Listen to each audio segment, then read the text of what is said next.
Hey guys, this video is going to be a review of the Korra series finale. I really hate saying that, but that's the episode. It's the day of the Colossus and the Last Stand, and I know I'm really late on this. It's been like a month, but I have really not wanted to film this because I'm still mourning the fact that Korra is over, and this is going to be the last Korra review that I ever do, and I didn't like the idea of that, so I've been pushing it off, but I really need to do it, so we're finally going to do this review. The bulk of these two episodes was fighting, and I thought that all of the fighting looked really cool. I mentioned in the end of my last review about how I was worried that someone had died. I kind of had a bit of hesitation because I'd seen talk before the finale about people talking about how they'd killed off villains, but they hadn't really killed off any good characters, and so some people were speculating over whether someone good would die in the finale, and then we had the cliffhanger ending on the episode before this, so I was kind of worried someone would be dead or that someone would die during the finale, so I was kind of like on the edge of my seat the entire time, like, will they kill someone off, will they not, because I didn't feel like they would, but at the same time there's this part of me that's like, what if they do? So I was happy that everyone started out alive at least, but that was something that was on my mind the entire time, which added a bit of tension to the fight scenes that wasn't normally there, because usually the majority of the time I wasn't worried that someone was going to die in Korra, but I was a little bit worried about that with the finale, so that added a layer to the fight scenes that I wasn't really there in other episodes for me, but I also just thought that it looked really neat. Like, I fangirled over the giant Colossus suit before, but that thing looked so cool, and that was just really neat to me. Blue is off evacuating people while the fighting is going on, and actually I really like this. I really like how we got hints towards the end of the season that Prince Wu is actually like a decent leader. Like, he knows he comes up with a way to get the people out when the train's down, which no one else did, and then when they get caught he finds a way out of it. So I liked that we got to see that he was a good leader and that we got those hints, and I like that he actually did manage to do something extremely significant for the finale. And Varric proposes to Julie, which I think everyone saw coming. I like how we got the little like cliffhanger where everyone thought he was going to do it and he didn't. Well, not propose, but like he was going to admit feelings. I wasn't expecting him to propose, but I thought that was cute. And Asami's dad sacrifices himself to save Asami, which I was not expecting. That did give us like a good character death, but he was also somewhat a villain before, so it's just like a gray area. But I think he was the only death in the finale, at least the only like major death, and it was interesting to me that they chose to do that, considering he was in like one episode this season, and other than that hadn't been seen since like season 1, but like it was interesting that they chose to do that. I'm not sure if I have a particular like feeling on it one way or the other, like whether I like the idea of it or not, because it just did seem kind of random. But I don't know what they would have done with him if he lived either. Like, he would have had to go back to prison, obviously, and that would have been like a bit of an odd, like, kind of tack on to the ending, I think. So maybe that's why they killed him. I don't know. I kind of feel like I'm losing my voice, and I wasn't having this problem before filming. Like, I've been talking today and everything and haven't had a problem, and I turned on the camera, and now it's becoming extremely hard to get words out. But hopefully, like, I never lose my voice. This is really strange, but I'm hoping that this is okay for the rest of the video.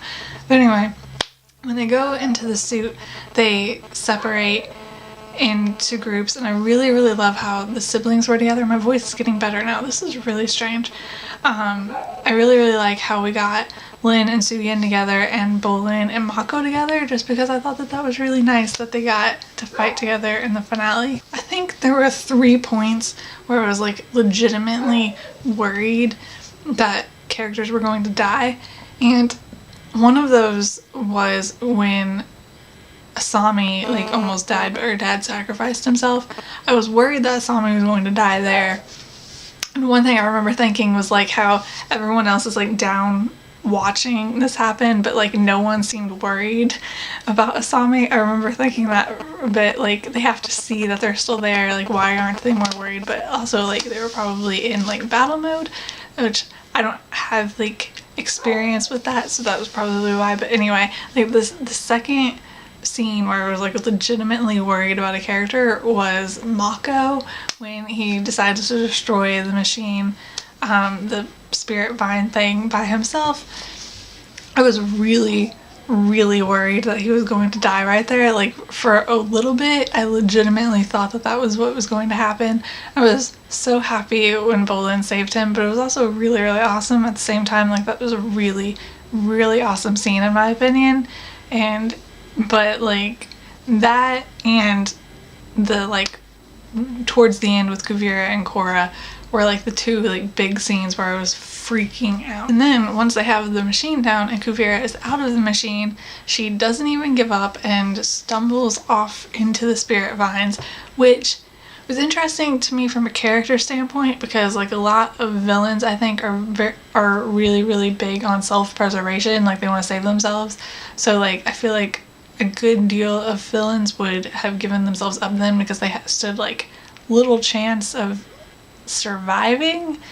But it was also extremely stupid to go to that spirit cannon thing and just set it off everywhere. Like I have no idea what exactly Kuvira expected to come of that. I really love the decision to have Korra save Kuvira. I think that was a really good decision from a story standpoint, and I think it says a lot about how Korra's character has developed. So I actually really liked that. But at the time, while I was watching the episode, I was legitimately freaked out that Korra was about to die. You get a new spirit portal, and which looks awesome. It's very pretty, but it also like destroyed the entire city, which they were trying to save in the first place.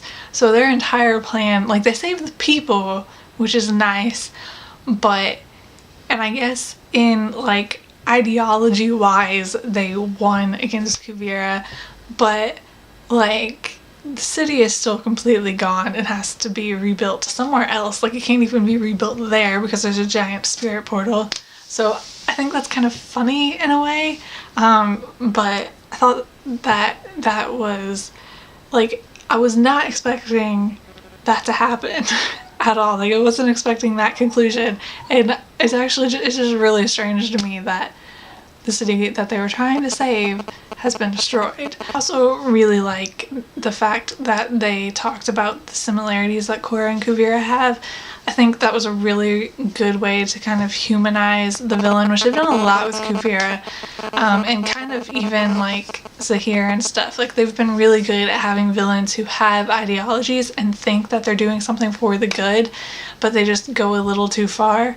And so I like that they did that, and like they had that sort of contrast of Kuvira could have been a good person and could have really tried to like help, but it kind of all backfired because she got too consumed with her ideals. But at the same time, I really like that Kuvira also gets punished, so it's a good way of humanizing her and like showing that she had good intentions, but also like showing, what's the word I'm looking for, like going along with that, like also making it clear that she still needs to be punished because she still did something wrong. We get Varric and Julie's wedding at the end, which I thought was nice, and I also love that Bolin officiated it. And I forgot to mention that Bolin and Opal, like, I don't think we got much with them in this episode, but I feel like I need to talk about them since it's the finale. So I'm going to like briefly just throw out there that I love them, and I really think that was a nice, like, kind of sweet way to start the ending was with that wedding, and just seeing everyone there was fun. We're getting into the really fun stuff. So I think it kind of goes Mako and Korra talk, I think, and then Prince Wu comes up. Is Prince Wu there and then he leaves? I don't even remember. I really need to rewatch the finale, but I'm going to talk about Prince Wu first. So he wants to establish a democracy, which I think it's kind of funny to me that comes up at the very end, because obviously like Korra's talked about all these different types of government throughout the series, and just kind of the idea of throwing out democracy there at the very end is kind of funny to me, but also like interesting from the standpoint that they really showed at different points during the season that Prince Wu would be a good leader, and I think choosing, like, recognizing that the Earth Kingdom should have a democracy and like deciding that you're going to establish that is a good leadership move. But also, like, I just find it interesting that after all of that, like after him seeming like he would be a terrible king to kind of proving himself at the very end, he decides that he's going to create a democracy. I think that's great. I think that's awesome. And then Mako and Korra, when this scene was happening, okay, so talking about Makora, I've shipped Makora since the first season, and the thing is like this whole entire season I was pretty doubtful that we were going to get a confirmation, like, or like any sort of further resolution with Makora. Like, I thought that it would be over and I wasn't really expecting much.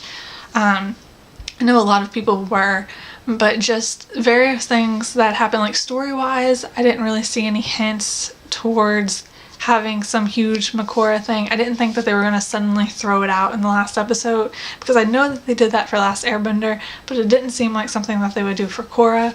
So I wasn't really expecting much. I thought if we got anything with Makora, it would be something small, which is kind of what their conversation is, and I love their conversation. I love what Mako says, and I think it's a really, really great way to like establish that they're still friends and that they still really, really care about each other even though they're exes. And I really, really love that, and I really, really love, like, even though I ship Makora, I really like the fact that they were able to portray people who are exes but still really, really good friends who really care about each other even if they don't have romantic feelings for each other anymore. I really like that they did that, and I really think that that's a good like type of relationship to portray that doesn't ever get portrayed really at all. So I liked that. I feel like I had something else I wanted to say about Makora.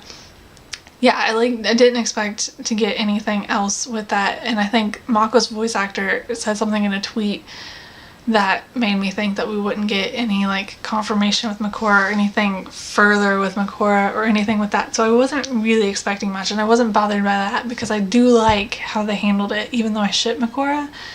And then we get a conversation with Korra and Tenzin, which I don't think I have anything really to say. It was a nice conversation. I liked how it kind of wrapped up Korra's spiritual arc, which has been kind of going on for this entire series. And we get Korra and Asami, which is the huge thing that everyone's talking about. I don't feel like I can really say anything that hasn't been said. I posted a lot of very, very, like, all caps, very excited Tumblr posts right after I watched the finale. My nose is itching really bad. But, so, I mean, that kind of betrayed all of my immediate feelings, and my feelings really haven't changed all that much since then. Like I said before, I've shipped Makora from book 1, but over time, like, kind of came to ship Korrasami. I wouldn't have called myself a Korrasami shipper until, like, maybe 2 months ago or something, like, in the midst of book 4, probably, because, like, for some... I feel like my last review, I need to go rewatch my last review to see if I actually said it, because I know I filmed myself saying it, but I think, like, I actually think that I cut it out of my review because my review got to be more than 20 minutes long, and I was like, I shouldn't say this because it's probably going to be wrong, so I think I cut it out of the review, but I know that I did say it to the camera at one point that, that something happened before the finale where that really like got me, because it seemed like they were hinting at Korrasami, and I know that I said to the camera, like, it's like they're hinting at Korrasami, but there's no way that they can actually do it because it's on Nickelodeon. And so I was really confused, like, leading up to the finale. Now, Bright have both posted Tumblr posts since then talking about this. So now, like, I feel like I should have trusted my gut instinct more about how they actually put Korrasami hints earlier in the series, and if you didn't catch them, it was probably because you were looking through a heteronormative lens. And, like, I do get that. I know some people have complained, but like I do get that because like I did sense things, especially later on when it was kind of getting slightly more blatant, as far as blatant as it can get when it's on Nickelodeon. Like I did sense things, and going into the finale, I had like picked up on Korrasami. But like, and the like rational part of my brain is like, the show is on Nickelodeon. There's no way that they're actually going to go with Korrasami. Like, there's no way Nickelodeon would let that happen. And I was just so convinced. And it's funny to me now because we have Brike's post about how they felt the same way, so they didn't bother asking Nickelodeon until later on. But I just, it just really, really shocked me. I'm pretty sure I had an absolutely hilarious reaction when I was watching the episode because like my jaw dropped. I'm just staring at the computer screen, like just have no idea how to react, because as soon as Korra's talking to Tenzin and as soon as Asami approached and like I realized that the episode was going to end with Korra and Asami because there was so little time left, and I'm like, okay, they're getting the last conversation, and like I'm thinking back to all this stuff that I've been thinking before. I'm like, this is like really, really going towards Korrasami really, really quickly, and I did not think that this would happen. So my brain is trying to like figure out what's going on, because there's no way that this is going to end with Korrasami because it's on Nickelodeon. And I don't even know what to tell you about what my brain was doing at the time, because it was like working in overdrive trying to figure out what was going on, because I couldn't believe that I was watching what I was watching, and it was all just very strange. So yeah, I know a lot of people have a lot of very varying opinions on this. I personally am happy with it. I like it. I like how that went. I would at this point probably consider myself both a Makora and a Korrasami shipper. I really like both ships. I'm really proud of them for doing what they could. I know they could have done more, but obviously they did what they were allowed to do. And I mean, I didn't even think that it would be possible to do what they did. So I'm considering that like a good thing. And I don't even know. I can't even express my feelings still. Like I still feel kind of shocked that it actually happened. But I'm pleased with that ending. And I feel like I could ramble about this for a very long time, and I probably shouldn't. Like, tons of people have talked about it already. I've talked about it multiple times on Tumblr. I like what they did. It would have been great if they could have done even more, but I also like realized the fact that that was basically impossible. So I really like that ending. I really like that they did that, and I really like that it makes me feel better about what I was picking up before, because I thought I was crazy or something. Not crazy, because obviously other people were picking up on it too, but just like I was just so confused as to why I was picking up on these things when I didn't think that they could do it, and then to have it come back that I should have been picking up on those things was nice, I think. And like I think that it was hinted at well, and I like what they did with what they were capable of doing. So yeah, I just really don't want to end this video, because once this video is over, there's no more Korra to review.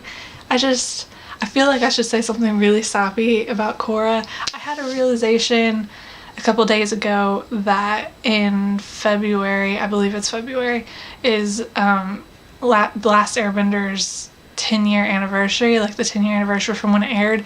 And I started watching Avatar the same week that it aired originally, so that's like almost 10 years of being an Avatar fan.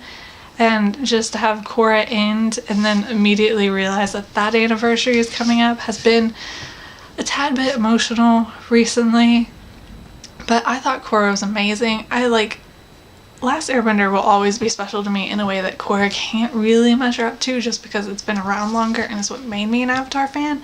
But I do think that Korra actually, I know some people criticize certain aspects of it, but as a whole, I really, really love Korra and think it's amazingly done. And I think they took so many things from Last Airbender and improved on it in Korra. And I just love both shows so much, and I'm so thankful for both of them, because they're huge parts. I belong to a lot of fandoms, and Avatar is definitely one of the fandoms that I'm most devoted to. It's probably, like, other than Harry Potter, which my entire life revolves around, it's probably the biggest fandom that I belong to. So I'm, like, not biggest as in the actual size of the fandom, but biggest in the, like, my feelings about it are the biggest. So I'm so sad that it's over, but this is getting insanely long, and I'm just rambling about absolutely nothing. I just love Avatar a lot, and I'm very, very sad that Korra's over. I need to catch up on the comics, though. Like, I desperately need to catch up on the comics, but I'll do that eventually, I swear, and I will review those when I read them, so Avatar's not completely gone, but I will see you guys later. Bye!